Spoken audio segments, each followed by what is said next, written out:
Again, I have to express my surprise at why you offer incense and then extinguish it. I asked the pujari, he says, because he doesn't like the smell. Everyone hates incense here. Is it? Why do you extinguish? What? Is it just some kind of tradition? Or what? Some devotee cannot, I would say. They don't like it. No, that they get difficulties breathing. Yeah, well, they can sit away from it, but it's offered for the pleasure of Krishna. He likes it. So, offered for the pleasure of Prabhupada, so why extinguish it? If it's so bad, then why offer it in the first place? Why don't you light it? I lit it, someone extinguished it, and then I lit it again, and then someone again extinguished it. It's like some kind of rule that incense should not be burned. Is it? You can't imagine relighting it now. It's like great aparad or something. The description is there of Dwaraka Dham, of in the palaces of Krishna, the incense smoke is billowing here and there. Krishna likes it. That's why we offer it. If we don't like it, that's our bad luck. We can open the window and sit next to it. Those who hate incense can sit next to the window.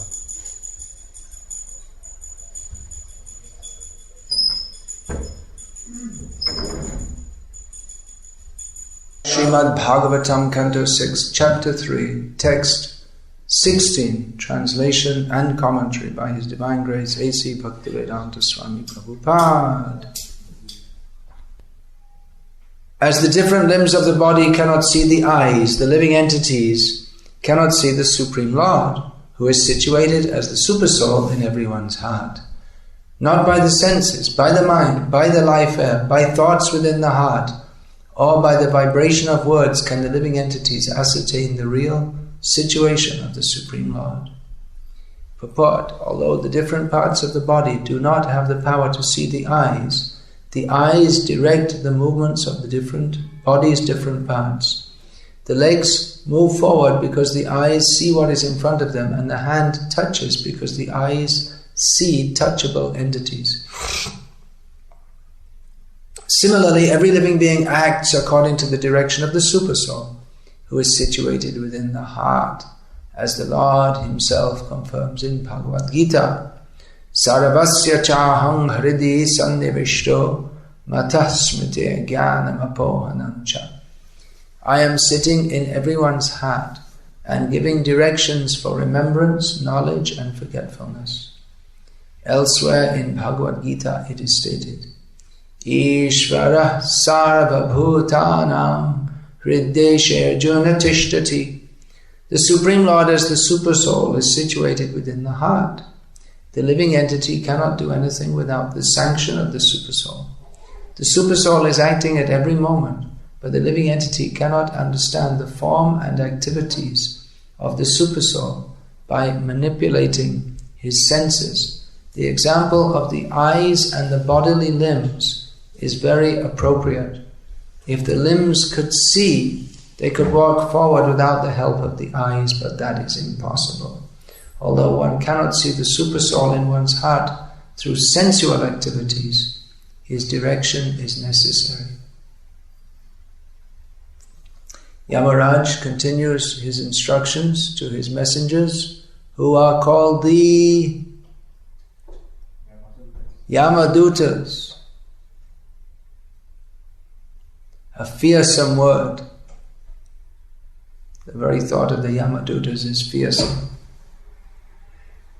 But here they are receiving knowledge just like rishis receive. Even rishis, they don't generally get this high knowledge. Generally those who are rishis, they get up to the point that the absolute truth cannot be seen by the eyes, understood by words, cannot be approached by any mental endeavor. Here the same thing is being said by Yamaraj, that the absolute truth cannot be understood by any of these means. But he is defining the absolute truth as the Supreme Person. So that's a step higher even than the rishis. The Yamadutas couldn't have expected to have been given such instruction. They simply approached Yamaraj out of frustration, that they had never been impeded in their activities anywhere. They regularly went and dragged people out of their, or souls out of the bodies, out of the human bodies. They don't go to non-human bodies. They drag the souls out of sinful bodies. Sorry, the body is not sinful, but the soul who has acted sinfully. The soul is also not sinful, but then who is sinful? Well, it's one of those, it's a question, who is acting? Is the soul acting, or the modes are acting, or the body is acting? So the soul who has accepted identification with the body, and through the medium of the body has performed sinful activities, is dragged out by the Yamadutas. So the Yamadutas are, they're not very nice actually. They're fearsome in appearance, and their not being nice is part of the job. If you want to get a job as a Yamaduta, you have to look horrible. So you go for a job. Certain jobs you're supposed to look very nice, like a film star or a model or an air hostess or something like that. So for Yamaduta you have to look horrible. Our devotee in Bombay, Haridas, who's now directing the TV shows, he was a film star before, but he played the parts of the bad guy, so he's kind of ugly and nasty, and so he got the part for being ugly. So the Yamadutas, well actually the body goes with the job. When you get birth as a Yamaduta, I guess, what do you get born from? A Yamaduti? You don't hear about them. The female Yamadutas. There must be somewhere. So nasty, horrible body. But one devotee told me, one learned devotee, I haven't seen it myself, but he said that I know him for many years. He doesn't have the tendency to speculate.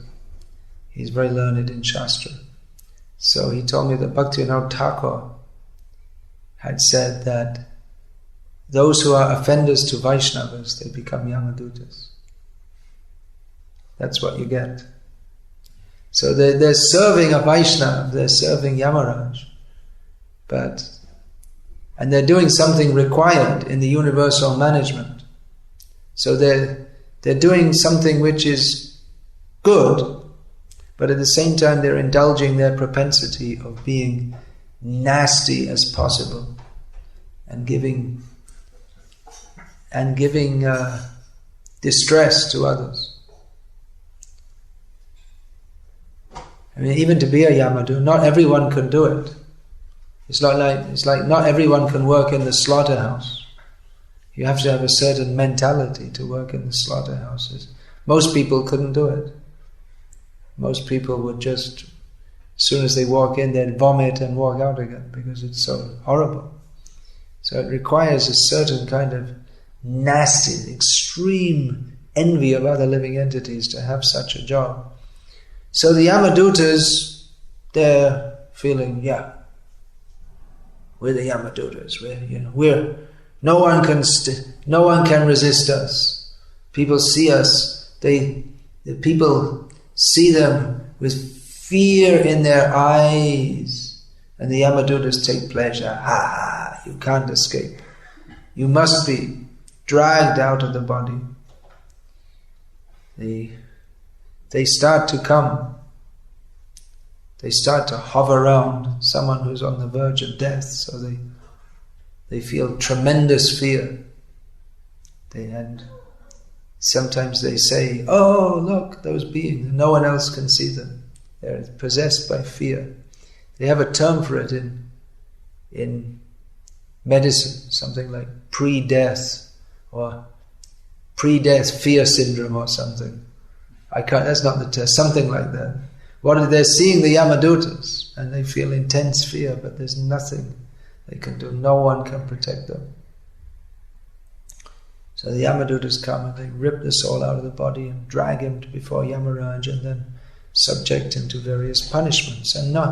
And they're quite confident that, okay folks, there's another guy, let's go and get him. So they're feeling, this is great. They take perverted pleasure that we run off, we drag people, they're suffering, they're screaming, they're so afraid of us. If someone's afraid of you, then one who is demoniac, they take pleasure in that, in giving, in dominating over others by fear. There's a story of Stalin. This is a little tangential, but it gives an idea of how nasty the jiva who is supposed to be in love of Krishna can be. So someone was asking him, how do you rule the people? How do you keep them under control? So he called for a chicken, and he put the chicken on his lap and he pulled the feathers out one by one. And then, having done that, put the chicken on the floor. And the chicken ran round and round his feet. So he said, you see, the chicken is coming around me, it's not running away, because it knows that its life is in my hands. I can kill it or let it live, whatever. So now he just will do whatever I say. So like this. This is how you rule the people. That's one way, by fear, by extreme nastiness. And Stalin was expert at that, as is known. So Yamadutas are like that. And one time they went to get a Jamil. This is how the story, this particular narration unfolded. They went to get a Jamil, and they thought, wow, this guy's really in for it. We're really going to have a lot of fun with him. He was a Brahmin, and he fell away from his duties to become extremely sinful. And if someone is extremely sinful, that's one thing. But if they were previously a Brahmin and they become extremely sinful, then it's geometrically increased the volume of their punishment. So they were very confident. Then they were stopped by the Vishnu Dutas, and he said, "Hey, what are you doing? You can't. We're sent by Yamaraj. We got our job. The Yamaraj, he's in control of all the sinful living entities in the universe." And he said, "No, forget it." And they realized they were before a superior power, and they couldn't understand the principle that by chanting the holy names he'd become free from sinful results. So they went back to Yamaraj angrily. "Hey, what's going on? We thought we were serving you because we thought you were the boss, and that what you say is everyone has to follow. Now it seems that someone else is also, they told us, we are servants of Lord Vishnu, and we are taking charge of this soul. So are you the we always thought you were the controller, but now is there more than one controller?" He said, "No, there's not more than one controller, but I am not the controller." "Well, where is he? Why didn't we see him all these days?" You can't see him. Just this example is being given. You can't see him, you can't know him. You can't perceive him through the eyes, you can't hear him through the ears.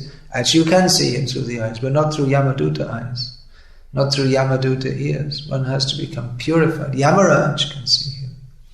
The Yamadutas cannot.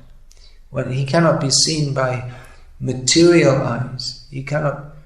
be ascertained by material intellection, but he reveals himself. This point is made again and again and again. He reveals himself to those he wants to reveal himself to.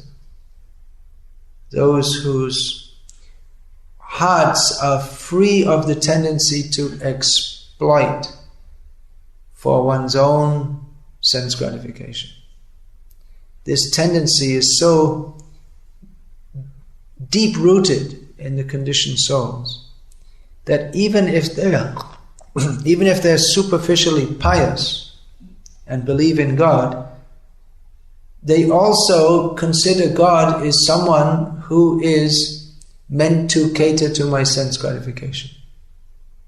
So generally the concept of God is someone who is very good, and good means he helps me in my sense gratification. That is the meaning of good, according to the materialistic definition.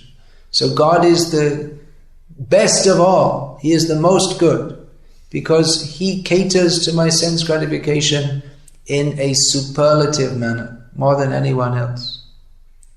So we all love God. But the meaning of love in this material world is that you like someone who caters to your sense gratification.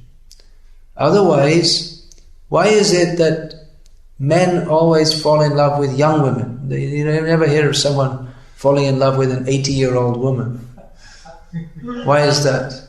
Because sometimes they do. Sometimes it happens. A young man marries an 80-year-old woman if she's rich, because he's waiting for her to die and then he can enjoy all the money. It's a scheme. And men, old men who are rich, sometimes they marry young women, and they know the young woman is just waiting for me to die and get my money. They don't give a damn for me, but they don't give a damn either, because I'll enjoy while I can. So, love in the material world. I have seen many times how parents love their children. One young man joins the Hare Krishna temple in a city away from the city he lives in, and so many times the mother gets so sick. When this happens, the mother gets extremely sick, and the only cure is if the son will come home.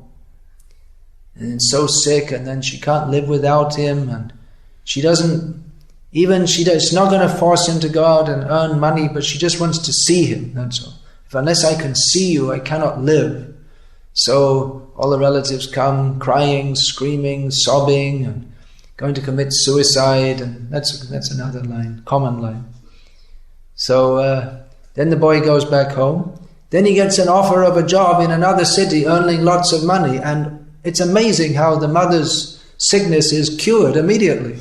So she doesn't mind not seeing him if he's in another city earning lots of money, or even if he goes to America from India and earn lots of money, they'll be very happy. It's very difficult for them to tolerate this separation, but getting $1,000 a month, they can just about do it. So this is love in the material world. That their love that I can only live with unless I see you. You know who I'm talking about in particular? No. Yeah. The love is love of money, actually. They see it. That's one reason the family ties in societies in which the governments don't give money to people who aren't working. The family ties are much stronger because the family has to stay together for economic reasons. But as soon as the government gives money to people who aren't working, and they give money, or they give money to old people, pensions, and then the parents, they don't care so much for their children, and they even throw them out. What are you doing now? 18 years old, you're still here. I looked after you for 18 years. Get out.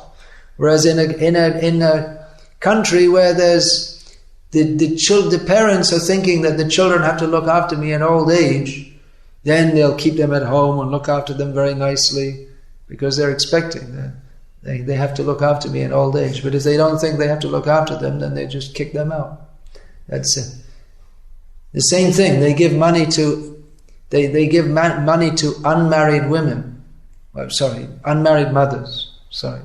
Unmarried mothers, because there were a few unmarried mothers, and then they thought, well, it's not really their fault, and the children are suffering, let's give them some money. And then we found that most, or a large percentage of the women, then they didn't need husbands anymore, because you get money anyway. So what do you need a husband for? The government gives you money. So you can have a succession of boyfriends, and the government gives you money, so you don't need a husband. So love in the material world, yes, I'm sorry, it probably happened to you. That's probably your wife too. Or husband, as the case may be. That love in this material world is shallow, not real love at all. So unless we develop or redevelop, it's not really a matter of developing, or uncover our love for Krishna,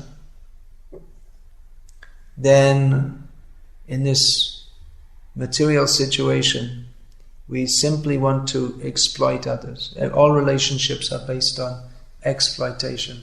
So when we talk about our relationship with Krishna, it's in a different, there's a different paradigm to it altogether. Instead of exploitation, it's simply giving. That the devotee wants to give to Krishna. No, not that anything can be given to Krishna, but the sentiment is there, that we want to give to Krishna. That's there in the material world also. That love means giving, but it's always with the expectation of some return. So unless and until we understand this principle, that Krishnarte akila cheshta, all endeavors should be for Krishna, not for me. Idam Narayanaya Namama, in the yajna we offer, we say this is offered to Narayana, not for me. The yajnas are generally performed for some purpose. For some specific purpose. What shall we get by offering this yajna? But in the Vaishnava yajna, that is offered simply for the pleasure of Vishnu, then the repeated invocation, ahuti, is idam narayanaya namama. This is meant for Narayana, not for me. So this is the reason why Bhagavatam is Srimad Bhagavatam Puranam Amalam. It is the spotless Purana, and therefore it is Pramanam Amalam. It is the spotless Pramana, or evidence, or authoritative scripture. This is why it is Grantharaj, the king of all literatures. Because only in the Srimad Bhagavatam is this sentiment, ahaituki bhakti. Savai pungsang paro dharmo yato bhaktir adhokshaje. Ahaituki apratihata yaya masu prasidati. Only here is this, only in Srimad Bhagavatam is this delineated from beginning to end. Ahaituki bhakti, without any personal motive. To adhoksaja, this term adhoksaja, he who is not understandable by the material senses. This term is being elaborated upon by Yamaraj in instructing his messengers. Although he doesn't specifically use the word, but he's elaborating on the meaning of the Supreme Lord, who cannot be seen by the eyes, cannot be heard by the ears, cannot be understood by the mind. And then we say, then you come to the impersonal idea that, well, he's completely beyond any understanding at all. But he is visible to eyes. Which eyes? Premanjana churita bhakti vilocha. He is visible to those eyes which are saturated with love for him. Those eyes which are saturated with love for him not only can see him, but do see Him everywhere, in all times, all places, and all circumstances. Yomam pashyati sarvatra savang chamai pashyati. What's the next line? Sachamena pranashyami. No, I forgot. I forgot now. Anyway, the purport is that for one who sees me everywhere and everything in me, I never lost to him, nor is he ever lost to me. So, not only does a devotee see Krishna, not only can he see Krishna, but he doesn't see anything but Krishna. Starva jangam deke, na deke tar murti. Savatra ishtahoita ishtadeva spurti. Whatever he sees in this world, moving or non-moving, he sees only Krishna. So Krishna can be seen, but the point is being made again and again. We cannot perceive Krishna through our contaminated senses. The contamination is the desire to enjoy separately from Krishna, which translates as the desire to exploit everything. Everything should be for my enjoyment. But everything is meant for Krishna's enjoyment. We cannot actually enjoy. It is not possible for us to enjoy. The idea that I shall enjoy is a misunderstanding, because by constitution we are enjoyed. We are to be enjoyed by Krishna. And actually we attain pleasure by acting in our constitutional position of being enjoyed. Prabhupada many times gave the example. The Purusha means the male, and Prakriti means the female. And Krishna is the Purusha, and in relationship with him, all jivas are Prakriti. So, Prabhupada gave the example that in the sexual act, the enjoyer is the male and the enjoyed is the female. So,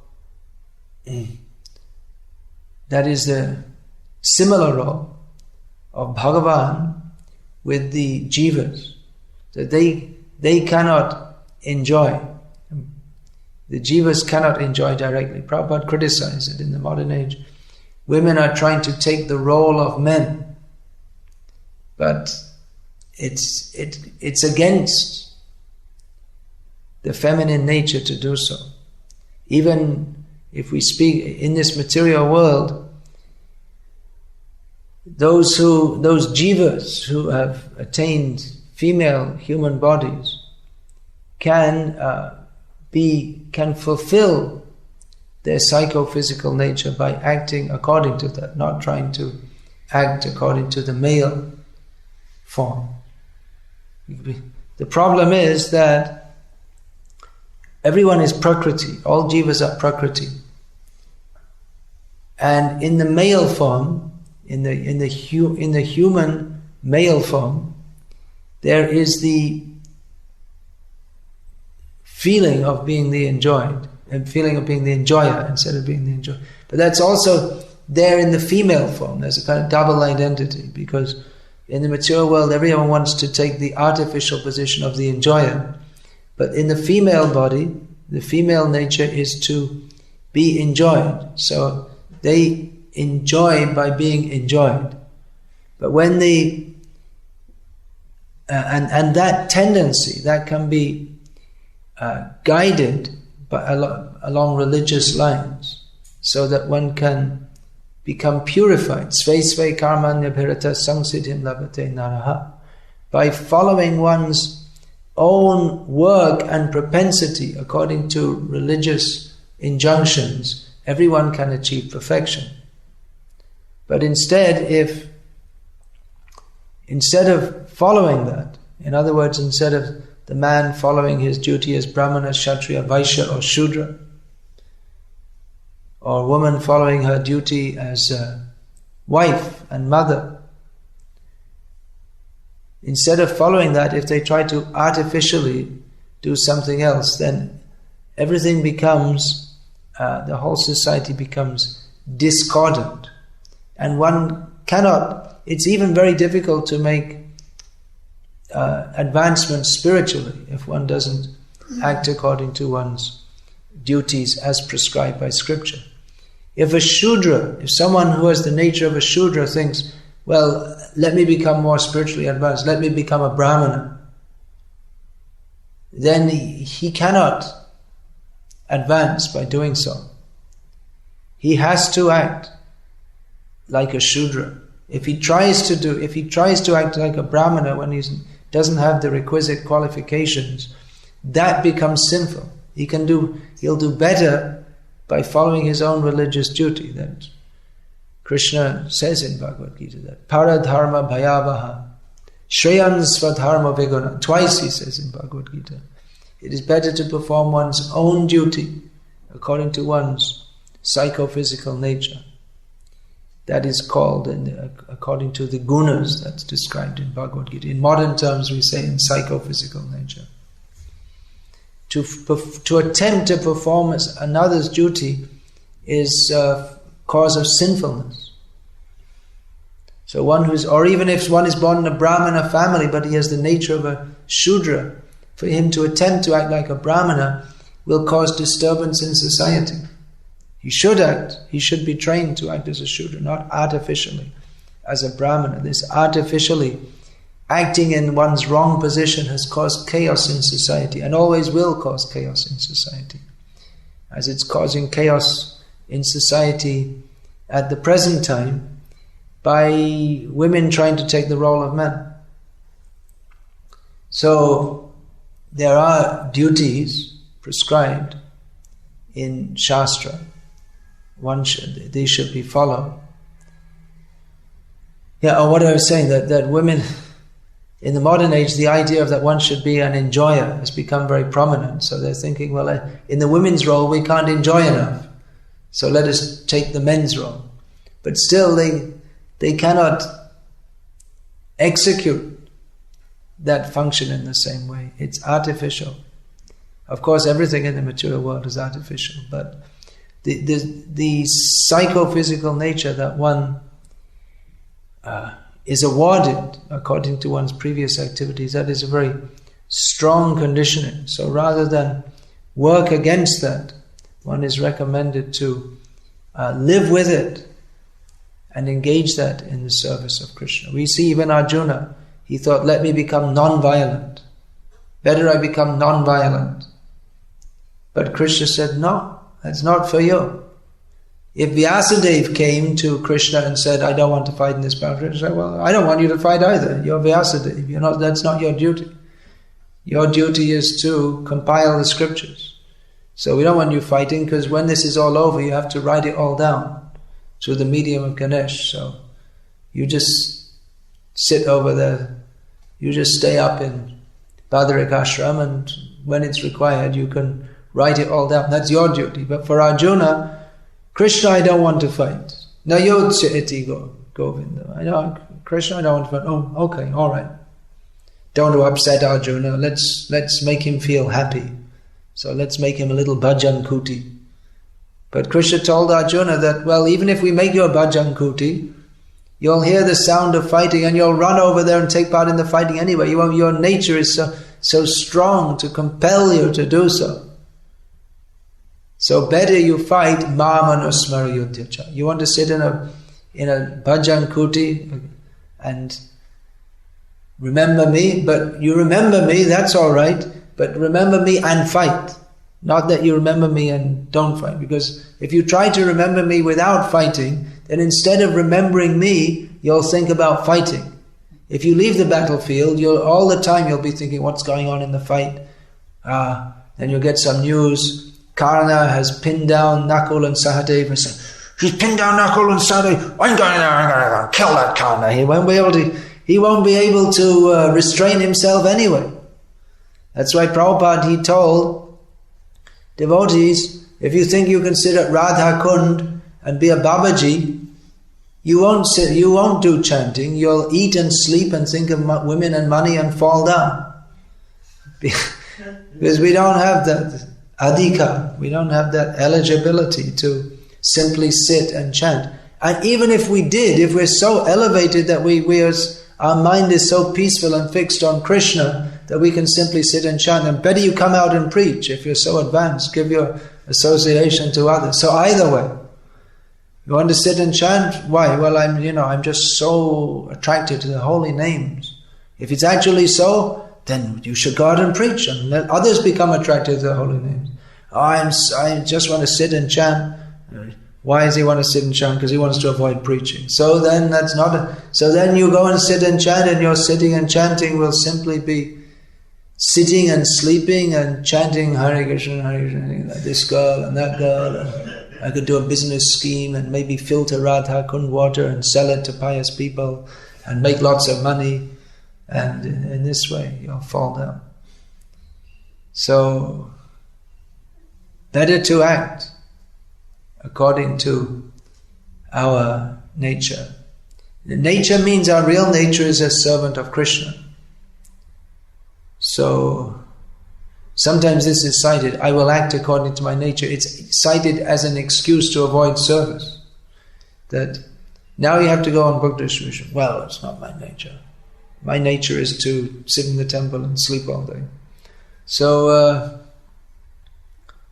actually, it's whose nature is it to go out on book distribution? This is surrender. This is going beyond your nature. But there's acting according to nature and there's acting according to surrender. Do the needful. Prabhupada often said, do the needful. Do what is required to serve Krishna. So to do that, we may have to do something which is not according to our nature. I was just saying the other day that devotee was very Brahminical devotee, very Brahminically inclined. Did I say that here? He was asked to take out the garbage. Maybe I said that in Czech Republic. In Bhaktivedanta Manor, this must have been about 1977. Bhaktivedanta Manor in England. There's one devotee who was very Brahminical. He would do pujari service and preaching. People would come to tell me, speak with them, very soft-spoken, very gentlemanly, very shastric, and led very nice bhajans and kirtans. He was considered like real Brahmin. So one day the temple president, he told me actually, that the temple president one day had asked him, Prabhu, could you help carry out the garbage? So, he's an older devotee, and usually the new bhaktas, as we call them, they're given this kind of service. So he's a little surprised, said, yeah, okay. So he went, and then the temple president called him back, actually, you don't have to do it. But I just wanted to see whether you're a Brahmin or a Vaishnava. Are you attached to being a Brahmin? No, I'm too clean, I can't carry out the garbage. Are you a Vaishnava, prepared to do anything for Krishna? Or are you a Brahmin? Prabhupada sometimes criticized, big tuft of hair on their head and chanting so many mantras but not doing anything practical for the mission of serving Krishna. So, the Sankirtan movement, it's, as Prabhupada often gave the example, military example, it's like a war. In the military, so many men, and nowadays women, because they have equal rights. Now women, instead of looking after children, they can go and kill them in another country. Of course, you're not supposed to kill children, but they're the innocent victims of war, so we're told. So you have equal rights to go and bomb other countries and be a nice woman. So it's nasty. So the men are called to war. They don't say, well, what's your propensity? Because there's not that many people who have a kind of Yamaduta propensity to pull out a machine gun and shoot people and charge into machine gun fire. Whose propensity is it here that the other side is shooting and you have to charge? Any volunteers? But they do it because it's a war and there's no question of who wants to do it. You just have to follow orders. That's another myth, that everyone's equal and everyone's all the same. It's not the true anywhere. It's not true go in the army and say we want democracy. Who's been in the army? You were in the army? You're all in the communist countries. They used to have the draft. You have to go in the army. So it's all equal. You go to work, get a job in an office or a factory and see how everyone's equal. It's not. You have to follow the orders. So this idea, everyone's equal, it's a bogus idea. It's not at all applicable in any human. Where you get more than 3 or 4 people, there's always someone who's dominant.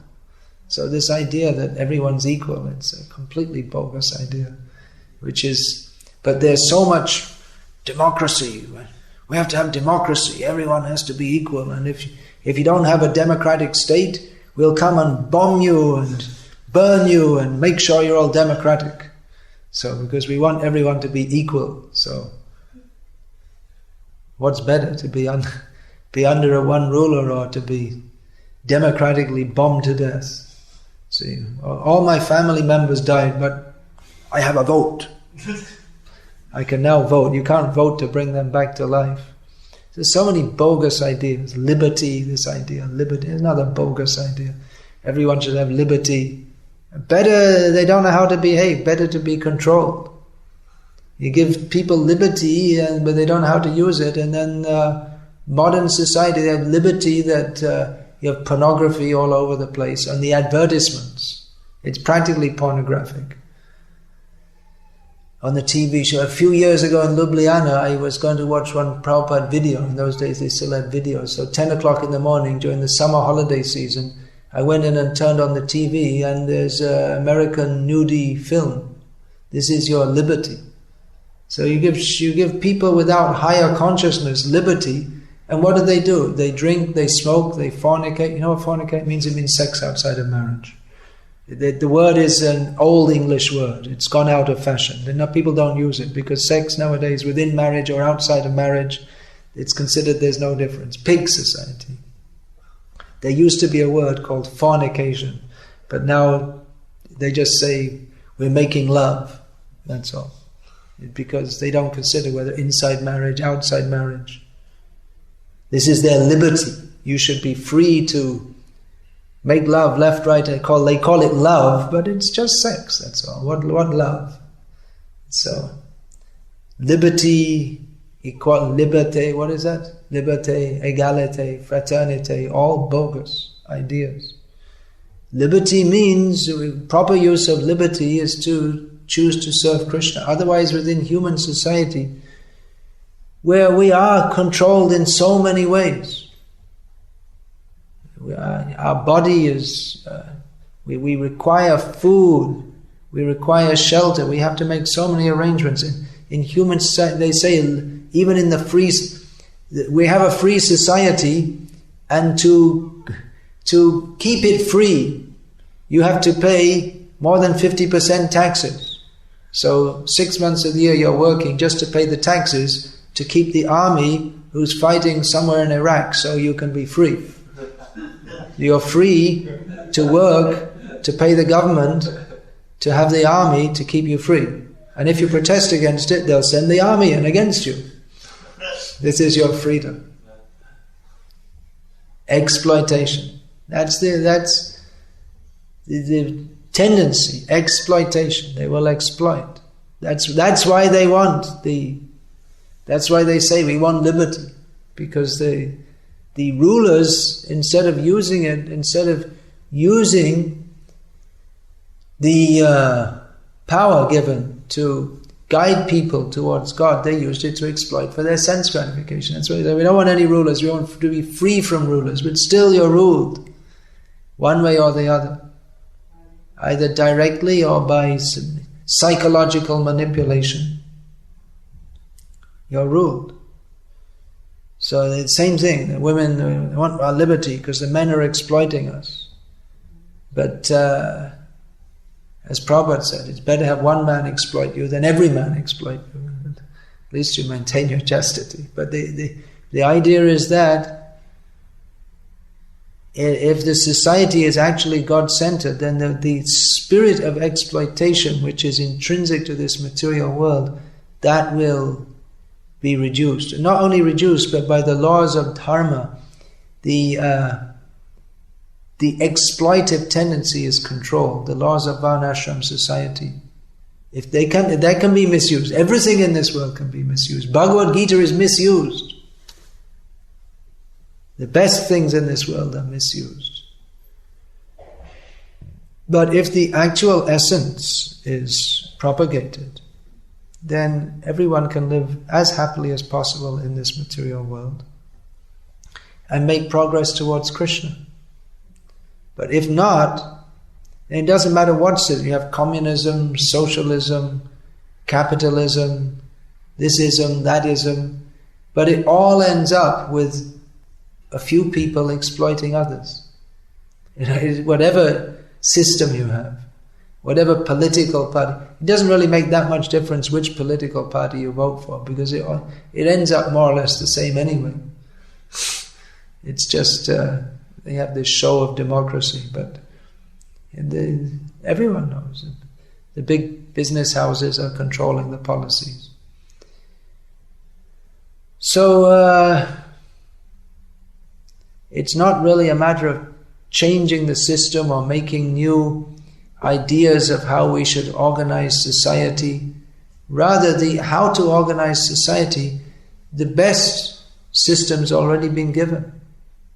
Chaturvanyam maya shrishtam. The 4 varnas are organized by Krishna. But it's not just a matter of the 4 varnas, but how that is set up, how that runs, what is the principle that has to be guided by brahmanas, real brahmanas.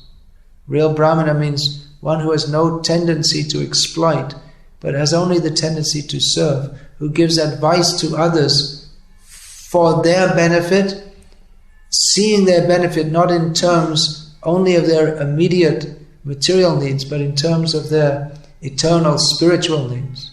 He gives advice to individuals for the benefit of the individual and for the benefit of the whole society, based on knowledge of the principles of reality, of eternality, of the spiritual world, and how those principles are to be enacted within this material world. So Prabhupada, he gave so many actually revolutionary ideas, which I've heard it said, I should check that out, but we often used to hear that Prabhupada said that if they knew what I was coming to, if they actually understood what I was going to preach, they would have never let me off the ship in Boston. And actually, if you read Prabhupada's books, I mean, the things he says, it's amazing how the governments allow them. It must be Yoga Maya's arrangement, because it's amazing. The things that Prabhupada said, they're actually illegal in some countries now. Like in India, it's illegal to speak in favor of sati, the wife, sahamara, burning herself with her husband. But Prabhupada's books advocate it. Of course, it's advocated, and then they'll have to close down so much of the Shastra, because it's there in Shastra. Then it's illegal in some states in America to, and I believe in England also, because I remember when I arrived in England, I saw something about the police will not tolerate any racial or any remarks against racial or against homosexuality. You're not even allowed to talk, you're not even allowed to say that you're against it. Even, where's the democracy? It's supposed to be freedom of thought, freedom of speech, but you're not allowed to say that we're against homosexuality. Whereas 100 years ago, if you said you're in favor of it, you were stuck in prison. Nowadays, if you say we're against it, you're stuck in prison. And prison's a dangerous place because there's homosexual rapes in there. That's a dangerous place. Don't go there if you can avoid it. So, but Prabhupada's books state very clearly that the propensity for homosexuality is demoniac. And so many things. Prabhupada was against democracy. which is considered like sacred in the humanistic secular society. These things, democracy, freedom of speech. There's no freedom of speech. Not that everyone can just talk all nonsense, whatever they like. Those who are brahmanas, self-controlled, who are knowledgeable in Shastra, they should speak. People who know the truth and what is beneficial for human society, they should speak. It's not that every idiot should stand up and speak. We have to respect all opinions as equal. Why? Why should the opinion of a learned, self-controlled person and the opinion of a child or a fool be considered on the same level? But there's this stupid idea that we have to respect all opinions. Why? If someone's talking nonsense, why should we respect? My opinion is 2 + 2 = 5. You're a fool. Why should we respect it? It's clear you're a fool. So, but there's this idea, no, everyone has to be able to say what they like. But no, that's not beneficial to human society. They should be stopped from speaking. Don't speak. Or learn to speak properly. Don't just say whatever you like. So Prabhupada wanted to bring in this principles which, to persons sworn to freedom to pursue sense gratification, this seems very repressive. Actually it is. The society that Prabhupada wanted to bring in is repressive. It represses that which is harmful to us. That should be repressed.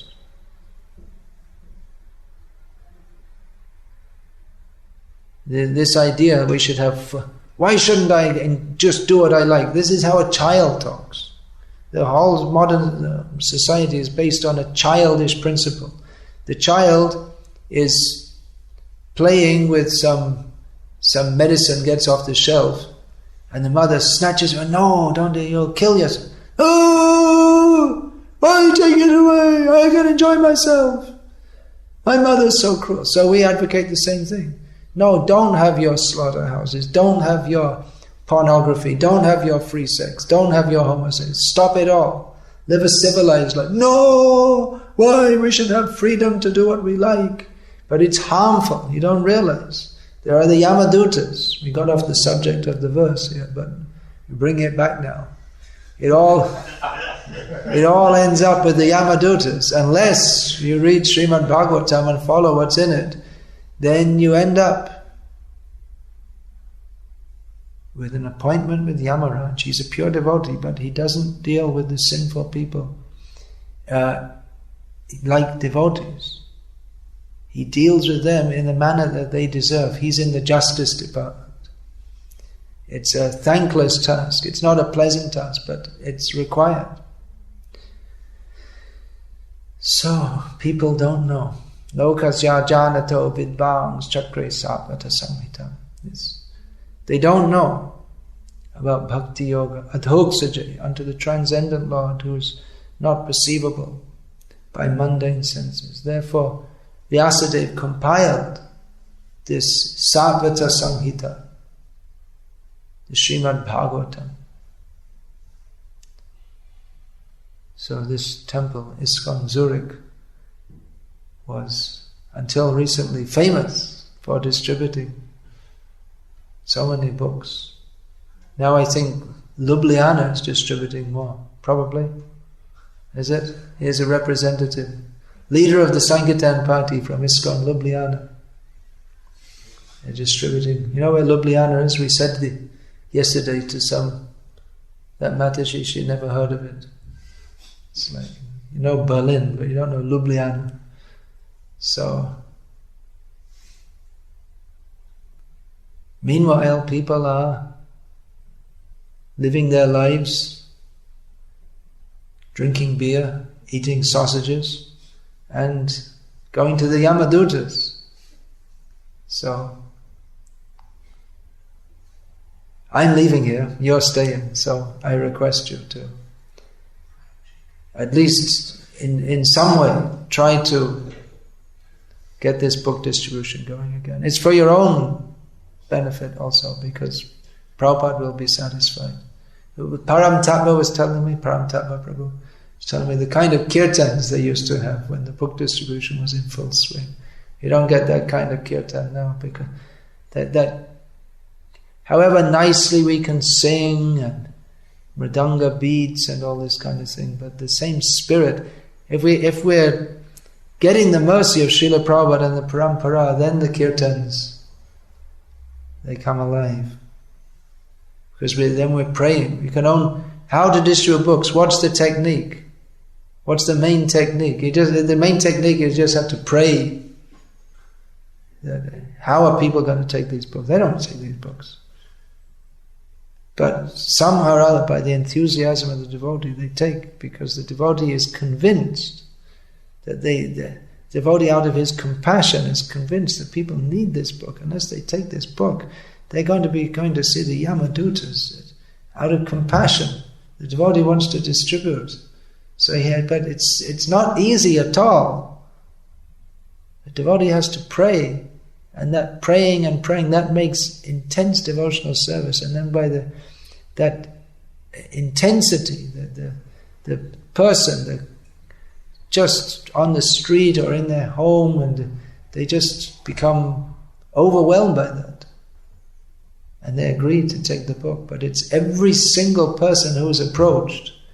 It's one big bag of false ego with no desire to serve Krishna. No desire, but somewhere very deep in the heart. And every single person, the devotee has to pray, "Oh Krishna, please inspire this person to take this book."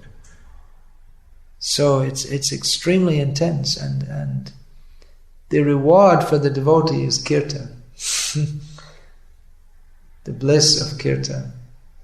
So those kind of kirtans, that they may not be very expert musically, but of course expertise in musical in kirtan is also nice. That's pleasing to Krishna.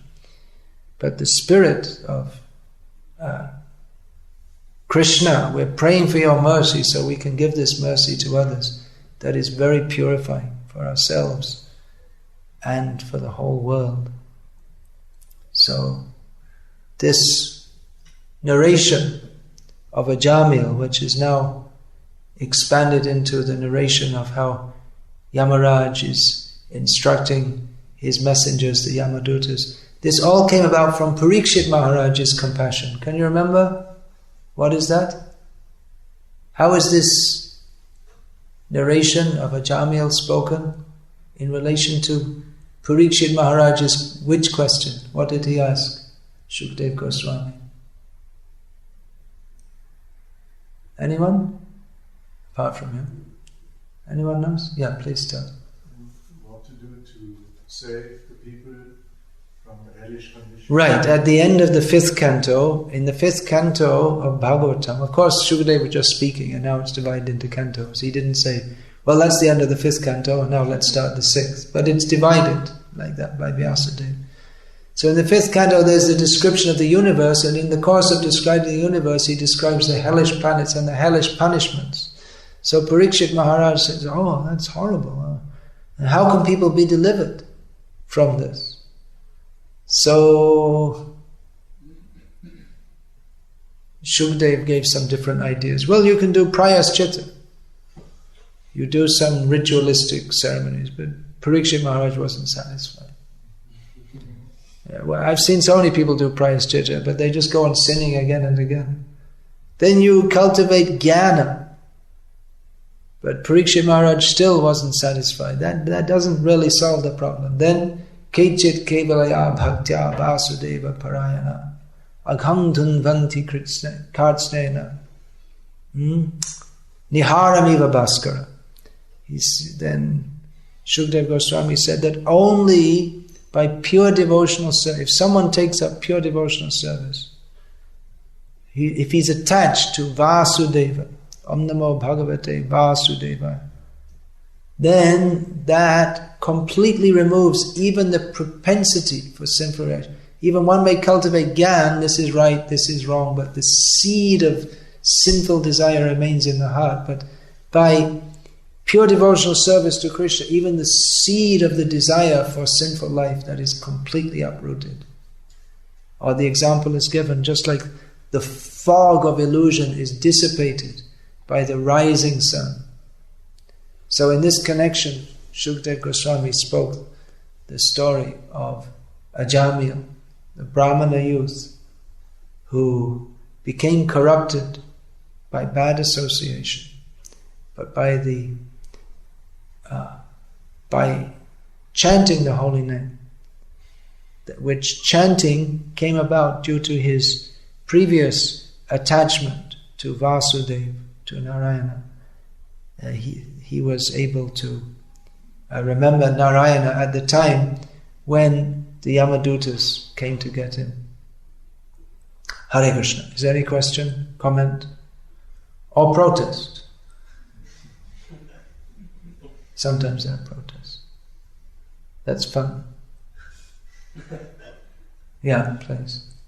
If a sinful person has to take very low species of life, how to diminish the consciousness in that low species? I don't understand it. How does the consciousness become diminished? Yeah. Well, in the human form of life, if one develops low consciousness, then he gets the body follows the consciousness. So because one has very low animal-like desires, therefore he gets a suitable body. How that's arranged by material nature. Prakriti, what is that? Purusha Prakriti stohi bhunkte Prakriti jan gunan karanam gunasango sadasadyoni janmasu. The jiva who is in material nature is trying to enjoy this material nature, gets various better or worse bodies within it according to his desire to enjoy it. Then again there's that karmana daiva netrena jantur deho bhapati. According to our activities, karma, under the guidance of the Supreme Lord and the demigods, one gets a suitable kind of body. Or bodies. We may go through many bodies. We have many material desires and we get various bodies which are a combination of reward and punishment. Just like Prabhupada said about the surfers. They're surfing in the sea. Prabhupada saw them in California when he was walking on the beach. So Prabhupada said in the next life they'll got the body of a fish. So that's a mixed reward and punishment because they like to live like that. They take pleasure in playing in the water. So a more suitable body to get that pleasure is that of a fish. But that's also a punishment. Because to go from the human species to the fish species is a punishment. So you get mixed. You have a doggish consciousness. So you take pleasure in shouting at others and driving them away. Doggish consciousness. So you're in a better position to do that as a dog. So you get the body of a dog, but that's a reward and punishment. Both.